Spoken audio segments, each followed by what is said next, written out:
अस्सलाम वालेकुम। मैथ 501 का आज हमारे पास लेक्चर नंबर 23 है।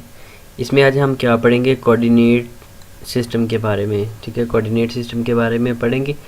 और इस कोर्स के यानी इस लेक्चर के जो ऑब्जेक्टिव्स बनते हैं वो क्या है। एक तो यूनिक रिप्रेजेंटेशन थ्योरम यानी जो यूनिकनेस को जाहिर करे। उसके बाद coordinate of the element of a vector relative to the basis B यानी बेसिस के साथ उसके बाद कुछ एलिमेंट्स किसी वेक्टर के जो रिलेट करते हैं उनके बारे में आज हम पढ़ेंगे। उसके बाद हमारे पास क्या है, कुछ examples which B coordinate vector in uniquely determine with the basis of the vector space V के बारे में।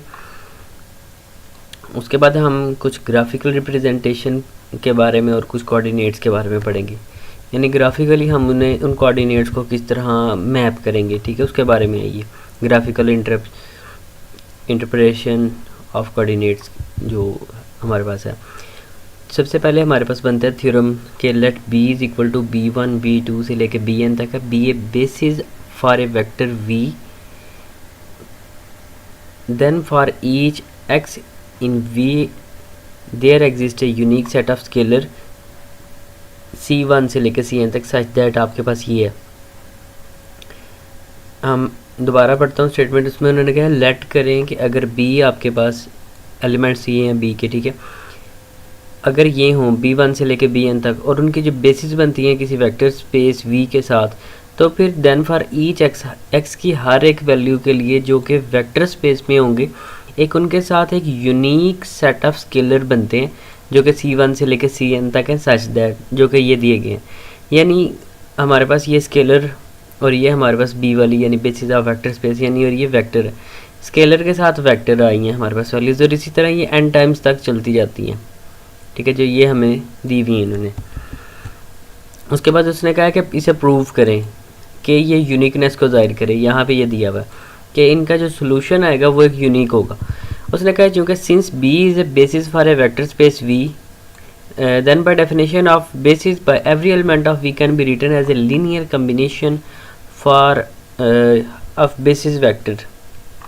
तो फिर यहाँ पे क्या होगा कि x जो है वो बिलोंग करेगा वेक्टर के साथ, तो फिर उनका हर सोल्यूशन अगर यूनिकनेस को जाहिर करे तो इन्हें हम पहले अलग अलग कर लेते हैं कि अगर x बराबर हो हमारे पास ये चीज़, ठीक है, C1 से लेके जो ये दिया हुआ है।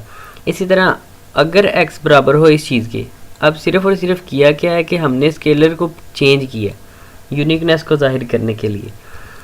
अब we will show that the coefficients are actually equal, कि अगर इनके कोफिशिएंट इक्वल हैं तो फिर अगर हम इसको सब्ट्रैक्ट करें इसमें से, ठीक है, 3 from 2, तो फिर हमारे पास क्या बनेगा, C1 minus D1 C2 minus D2 Cn से लेके माइनस Dn तक।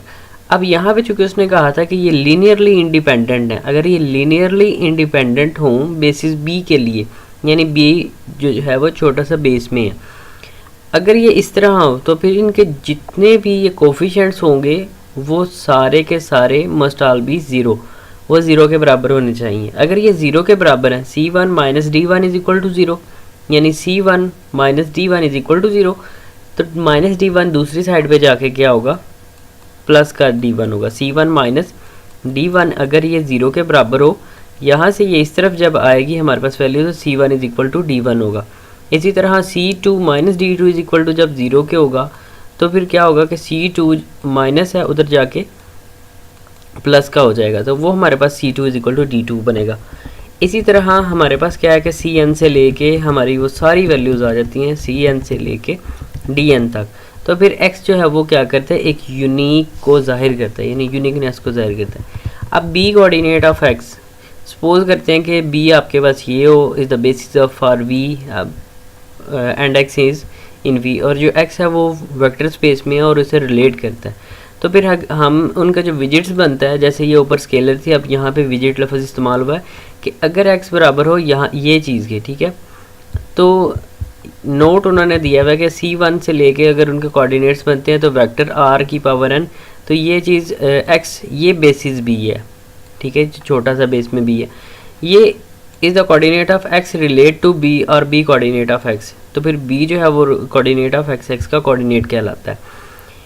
सबसे पहले हमारे पास एग्जांपल नंबर 1 है, उसने कहा कंसीडर करें कि बी अगर B1 और B2 हो, ठीक है, फॉर R2 यानी 2 वैल्यूज़ के लिए, उसमें 2 वैल्यूज़ हैं आपके पास किसी मैट्रिक्स के अंदर या ऑर्डर वेयर में क्या लें, ठीक है। तो हमारे पास क्या है कि R2 है हमारे पास वेयर, जबकि B1 अगर ये हो और B2 ये हो, तो फिर आपने सपोज करना है कि x in R2 has the coordinate vector आपके पास ये हैं, देन आपने फाइंड करना है x अगर आपने मालूम करना है। अब चूँकि हम पीछे भी पढ़ के आए, अब हमने यहाँ पे मैक्सिमम वैल्यू जो हमारी वो 2 तक जाएगी, n is equal to 1 and n is equal to 2।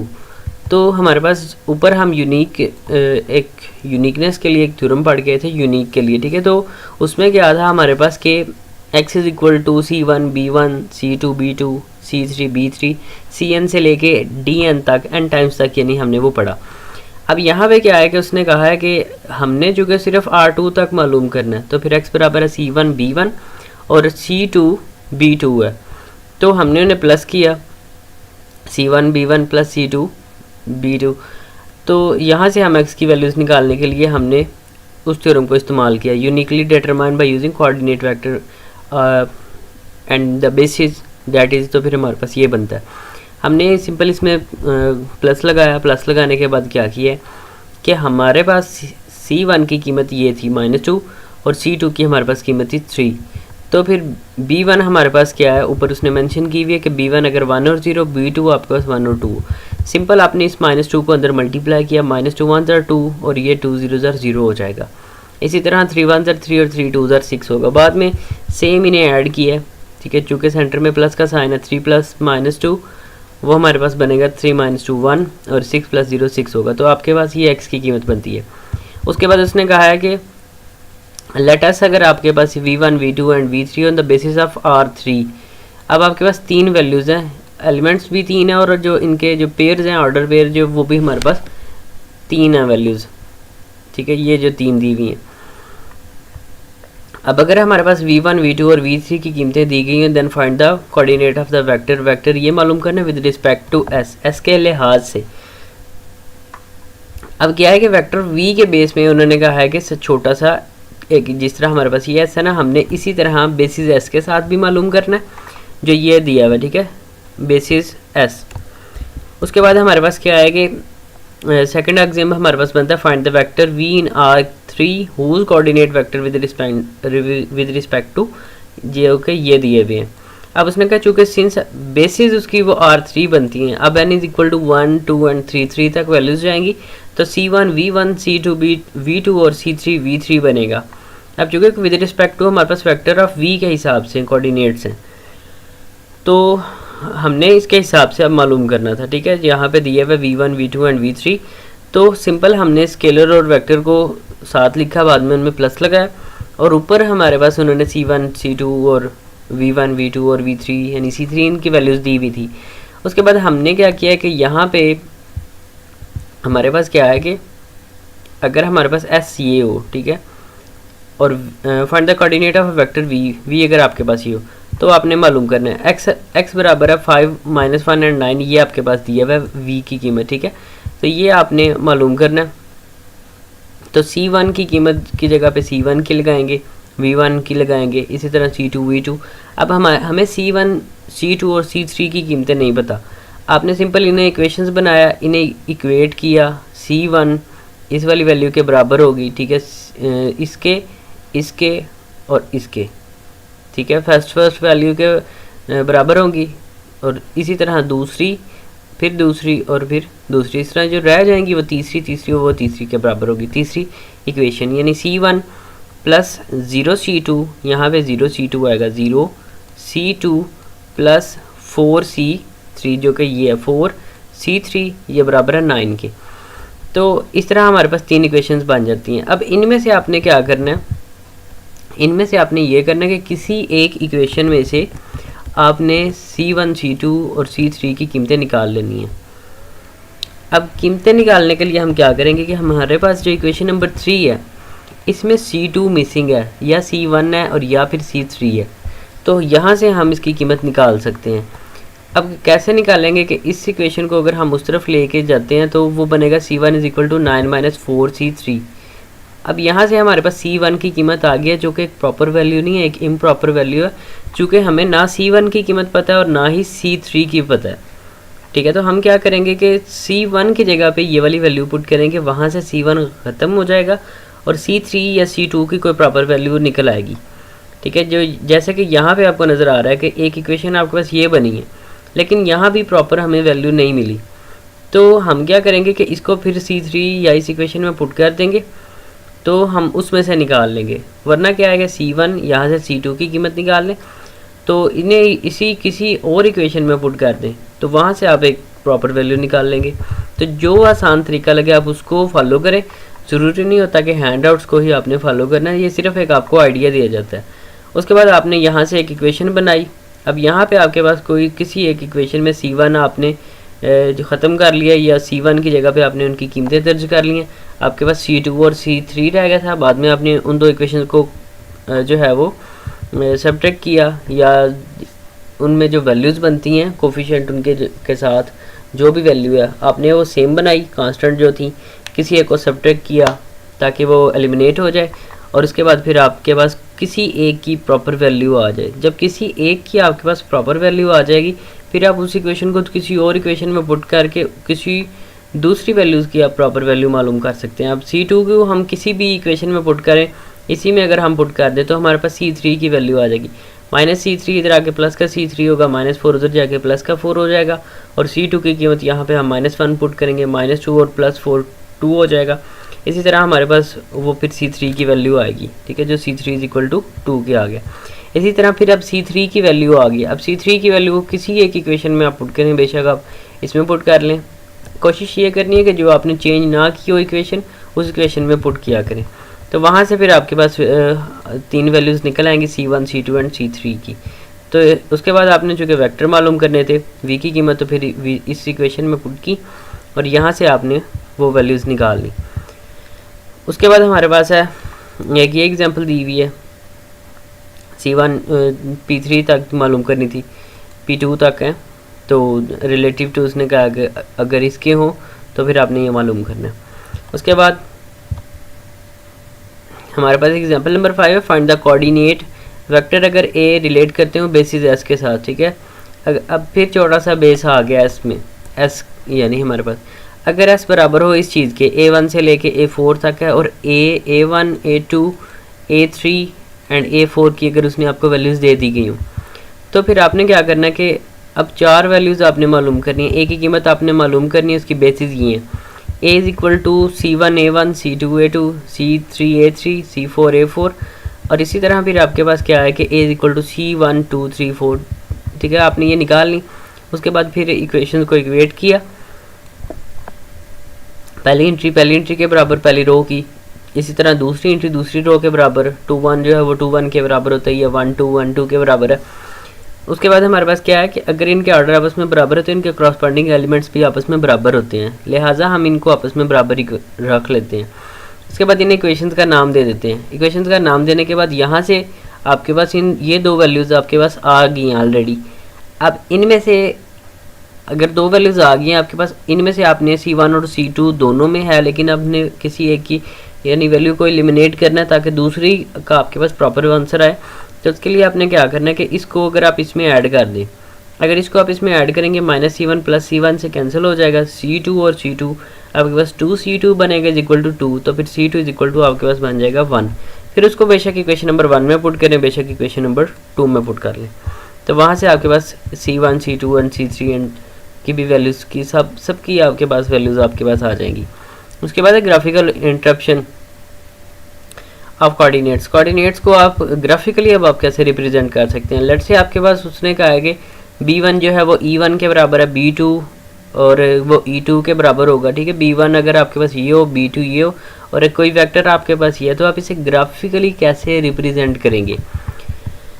अब यहाँ पे उसने कहा है कि B1 जो है आपके पास 1 0 के बराबर है, ये उसने XY कोऑर्डिनेट्स के ऊपर उसे रिप्रेजेंट करवा रहा है। 1 एंड 0 आपके पास था B1, जो B के कोऑर्डिनेट्स बनते हैं वो 1, 0 हैं। अब इसमें जो पहले कोऑर्डिनेट्स होते हैं ये X के कोऑर्डिनेट होते हैं, और जो दूसरे हैं वो Y के कोऑर्डिनेट्स होते हैं।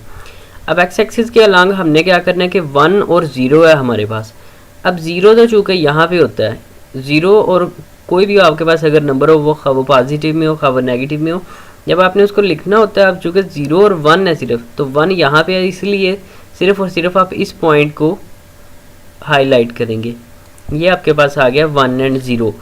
इसी तरह दूसरा हमारे पास क्या पॉइंट था, अब दूसरे में हमारे पास ज़ीरो नहीं है, B2 is equal to 1 and 2। 1 and 2 में हम क्या करेंगे कि ये 1 है लेकिन वाई एक्सिस के अलॉन्ग हमारे पास 2 है, तो यहाँ पे उसने जो हाईलाइट किए हुए तो वो पॉइंट बनता है। ठीक है, तो ये 1 एंड 2 का पॉइंट बनता है, 1, 2 लिख भी देता हूँ मैं। उसके बाद तीसरा है 1 एंड 6। 1 एंड 6 के हम क्या करेंगे कि यही हमारे पास 1 है और यहाँ पे हमारे पास 6 था, जहाँ पे ये मिलते हैं वहाँ पे वो पॉइंट लगाना होता है। तो इस तरह हम इन वैल्यूज़ को ग्राफिकली रिप्रेजेंट करते हैं। उसके बाद एक और एग्जांपल हमें दी हुई उन्होंने, उसके बाद हमारे पास सेम ऊपर जो हम एग्जांपल्स करके हैं उसी तरह है बिल्कुल ये, लेकिन इसमें क्या है कि इन्वर्स आ गया। थोड़ा सा समझा देता हूँ कि B1 अगर ये हो, B2 ये हो और X अगर आपके पास ये हो, तो फिर आपने B बराबर है इस चीज़ के, तो फिर आपने find the coordinate of vector X relative to B। अब चूँकि उसने कहा है कि ये B कोऑर्डिनेट यानी C1 C2 को सेटिस्फाई करते हैं, तो फिर हम क्या करेंगे C1 और साथ में V1 या B1, ठीक है, और इसी तरह plus C2 B2 is equal to X के बनता है। ठीक है, ये दिया हुआ है B1 B2 और ये आपके पास X के बनता है। अब B1 B2 is equal to उसने कहा X के, नाउ इन्वर्स ऑफ मैट्रिक्स। अब हमने इन्वर्स मालूम करना है इसका। इन्वर्स जब हम मालूम करेंगे, इन्वर्स मालूम करने का तरीकाकार क्या है कि जिस चीज़ का आपने इन्वर्स लेना है, लेट से आपने A का इन्वर्स लेना है, A का जो इन्वर्स होगा वो बराबर होता है, ये 1 है, A इन्वर्स बराबर है 1 ओवर डिटर्मिनेंट ऑफ A का यानी मक्ता लेते हैं, multiply by adjoint of A D J और साथ में A। अब एडजॉइंट और डिटर्मिनेंट कैसे लेते हैं, यानी मॉड कैसे लेते हैं और एडजॉइंट कैसे लेते हैं, वो मैं आप लोगों को बता देता हूँ। इन्वर्स मॉड आप जब लेते हैं किसी नंबर का, तो इन दोनों को आपस में मल्टीप्लाई करते हैं, सेंटर में माइनस लगाते हैं, फिर इन दोनों को आपस में मल्टीप्लाई करते हैं। ठीक है, तो इस तरह आप किसी भी नंबर का डिटर्मिनेंट ले सकते हैं, यानी ये जो मॉड ऑफ है, तो 2 1 2 होगा, सेंटर में फार्मूले का माइनस लगेगा और 1 मल्टीप्लाई बाय -1 वो -1 होगा, तो ये आपके पास बनेगा 2 + 1 आपके पास 3 बनता है। तो ये आपके पास 1 over determinant of A multiply by adjoint of A. Adjoint में क्या करते हैं, आप इन दोनों की जगह तब्दील करते हैं दूसरे दो के साइन। अगर आप यहाँ पे देखें आपको -1 नज़र आ रहा है, यहाँ पे आपके पास +1 है और यहाँ पे +1 है और यहाँ पे -1 है। बाद में सिंपल आपने इसे मल्टीप्लाई किया। मल्टीप्लाई करने के बाद ये किसी नंबर, उसने कहा कि लेट से अगर आपके पास ये नंबर आपके पास हो, ठीक है, C1 C2 उसने लिखा हुआ जो, तो ये अगर आपके पास हो तो यहाँ से क्या किया है फिर कि इन दोनों को आपस में मल्टीप्लाई कर दिया और इज इक्वल टू X के था, यानी हमने C1 और C2 की कीमतें मालूम करनी थी। तो इसमें आप क्या करेंगे कि इसको पहली रो को पहले कॉलम से मल्टीप्लाई करेंगे। ठीक है, 4 को आप 1/3 फिर प्लस 5 × 1/3 आएगा, इसी तरह 4 × -1/3 फिर प्लस 2 × 5/3 आएगा और बाद में जो आपके पास आंसर आता है वो C1 एंड C2 का होगा। तो फिर यहाँ से आपके पास ये वैल्यूज़ निकल आती हैं, बाद में नीचे से सिर्फ मैप किया हुआ है। उसके बाद है कोऑर्डिनेट्स की आप मैपिंग कैसे करते हैं। कोऑर्डिनेट्स की कोऑर्डिनेट्स बेसिकली होते क्या हैं कि लेट से अगर एक P पॉइंट है, P के coordinates let X and Y है, तो जो X और ये Y कोऑर्डिनेट्स हैं, इनको जहाँ पे जो वैल्यूज़ दी होंगी उसके हिसाब से हम इन्हें मैप करते हैं। तो यहाँ पे दिखाया हुआ X into basis of B, छोटा सा B बेसिस में है। उसके बाद ये आपके पास एक थ्योरम दिया हुआ है कि लेट अगर B बराबर हो B1 से लेके Bn तक B the basis of a vector space V, then उसके जो कोऑर्डिनेट हैं X अप्रोच करता है, ठीक है, X implies to X into B, यानी बेसिस X के लिहाज से हैं। अब उसने कहा is 1-to-1 linear transformation V on to R की पावर n, इसे हम प्रूव करेंगे U and W, let say U is equal to C1 B1 Cn से लेके इसी तरह W अगर ये हो, इन दोनों को अगर हम सम करें, ये हम इसे पहले कुछ लेक्चर कवर कर गए हैं, उसके अंदर ये एक प्रॉपर्टी हम पढ़ के आए थे, उसको इस्तेमाल किया हुआ है कि, तो ठीक है। तो उसके बाद हमने क्या किया, इन्हें सम किया, C1 प्लस C2 इसी तरह Cn तक जा रही थी C की वैल्यूज़, और इसी तरह D1 D2 एंड Dn तक जा रही थी हमारे पास वैल्यूज़, इसी तरह B1 B2 B3 ये हमने लिख लिया। उसके बाद क्या है कि अगर ये चीज़ इस चीज़ के बराबर हो, हम इसमें क्या कर रहे हैं कि ये वाली वैल्यूज़ को अगर हम अलग कर लें, सेंटर में प्लस जो है वो साइन यहाँ पे आ जाए और इसको अलग कर लें, और ये वैल्यू थी हमारे पास u ऑफ b और ये w ऑफ b की। हमने किया क्या है कि u एंड w को अलग अलग करके हम ये प्रूव कर रहे हैं। इसी तरह कोई नंबर स्केलर अगर इसके साथ मल्टीप्लाई हो रहा हो तो स्केलर नंबर उससे पहले आ जाता है। तो यहाँ पे भी नीचे भी वही प्रूव किया होगा कि हम उसे इस तरह भी लिख सकते हैं, ठीक है। तो यहाँ पे ये चीज़ प्रूव की हुई है। तो सेम प्रॉपर्टीज़ ये पढ़ के आए हैं हम पीछे। उसके बाद हमारे पास क्या है, एग्जाम्पल नंबर 9 इसने कहा use the coordinate vector to verify that the polynomial. अगर आपके पास ये हो 1 0 और 2, ठीक है, अगर हम इन्हें कोऑर्डिनेट्स के हिसाब से लिखें तो ये उसने कहा कि इसके जो कोऑर्डिनेट्स हैं वो अगर 1 0 और ये 2, चूँकि यहाँ पे हमारे पास t मिसिंग है, 0t हम अपने पास से लिख सकते हैं वैसे 0t प्लस का 0t, ठीक है। और यहाँ पे क्या है 4 1 एंड 5, तो ये वो दिया हुआ है 4 एंड 1 एंड 5। इस तरह 3 2 एंड 0, ठीक है, 3 2 एंड 0। तो फिर ये चीज़ आपके पास बनती है। उसके बाद आपने इसे रिड्यूसिंग किया हुआ है बाय रो एचलन फॉर्म के अंदर, या फिर आप इसे किसी भी और तरीके के साथ आप इसे रिड्यूस कर सकते हैं, ठीक है भाई। यहाँ पे दिया हुआ है कि रिड्यूसिंग द ऑगमेंटेड मैट्रिक्स, ठीक है। आपने इसे रिड्यूस किया। रिड्यूस करने का तरीकाकार क्या है कि आपने यहाँ पे 0 बनाना होता है, इसके साथ फिर 0 बनाना होता है। तो इसे 0 बनाने के लिए आप क्या करेंगे कि कॉलम 1 को माइनस कर देंगे, यानी कॉलम R4 को आप R3 को आप माइनस करें, R1 R2 ये आपके पास पहली रो है, ठीक है, ये नीचे R2 है और नीचे उसके बाद R3 है। आपने करना क्या है कि R3 को अगर आप माइनस कर देते हैं 2 के साथ मल्टीप्लाई करके R1 को, और फिर इसमें से सब्ट्रैक्ट करते हैं। इसी तरह फिर अगेन जो चीज़ आपके पास बचती है फिर आप उसको इसके साथ माइनस कर दें, ठीक है, तो आपके पास वो आंसर आ जाएगा। या फिर अगर 0 नहीं बनता है तो उसका दूसरा तरीकाकार ये है कि इसमें जो चीज़ आपके पास इजाफी होती हैं वो आप इसमें से सब्ट्रैक्ट कर दें। अब यहाँ पे जैसे बताया हुआ है कि it is easy to check that the column of 3, के जो उसकी कॉलम ऑफ 3 ऑफ ए का जो है वो 2 टाइम्स है, ठीक है। जो इसका तीसरा कॉलम बनता है वो हमारे पास क्या है कि वो 2 टाइम्स है, ठीक है। और इसी तरह उसका जो सेकंड कॉलम बनता है उसमें वो 5 टाइम्स है, यानी इसमें 5 ज़्यादा बनते हैं। तो ये हमारे पास जो इजाफी वैल्यूज़ आई हैं इन्हें अगर हम माइनस कर दें तो वो हमारे पास वैल्यूज़ दूसरी वैल्यूज़ के बराबर आ जाएंगी। तो फिर उसने कहा है कि 3 + 2t, हमारे पास ये क्या है जो ये बताया हुआ है 3 + 2t इज इक्वल टू होगा 2 टाइम्स ऑफ ये एंड 5 टाइम्स ऑफ दूसरा कॉलम, ठीक है। तो हमारे पास ये चीज़ बनती है। तो ये चीज़ हमने लिख ली और ये चीज़ आपके पास आंसर आ गया। हमें लीनियरली ही चाहिए था तो हमने लीनियरली ही लिख लिया। लेट करेंगे v1 अगर आपके पास ये चीज़ हो, v2 ये हो, तो b is equal to v1 and v2।